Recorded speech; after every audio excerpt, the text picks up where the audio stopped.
ইরানে যুক্তরাষ্ট্র ইসরায়েলের যৌথ হামলা শুরুর পর থেকেই একের পর এক লক্ষ্যবস্তু করা হয় বেসামরিক এলাকা। প্রথম দফার বিমান হামলায় মিনাবে মেয়েদের একটি স্কুলে ব্যাপক প্রাণহানির ঘটনা ঘটে।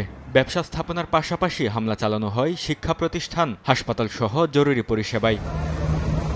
ইরানের রেড ক্রিসেন্ট সোসাইটি জানায়, যুদ্ধ শুরুর পর থেকে দেশজুড়ে ৭৬৩টি স্কুলে হামলা চালানো হয়। একই সঙ্গে ক্ষতিগ্রস্ত হয় হাজারো বেসামরিক এলাকা।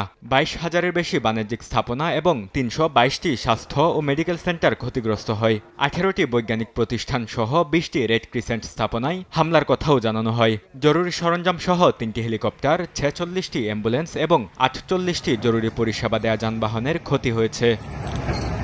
হামলার শিকার হয়েছেন জরুরি সেবাকর্মীরাও। রেড ক্রিসেন্টের ৪ সদস্য সহ ২ জন অন্তঃসত্ত্বা নারী নিহত হয়েছেন। হতাহতের শিকার হয়েছেন মেডিকেল কর্মীরাও। লক্ষ্যবস্তু হয়েছে পেট্রোকেমিক্যাল স্থাপনা, সীমান্ত ব্যবসা টার্মিনাল, শহীদ বেহেশতি বিশ্ববিদ্যালয়ের বিজ্ঞান গবেষণা সহ অসংখ্য বেসামরিক মানুষের ঘরবাড়ি।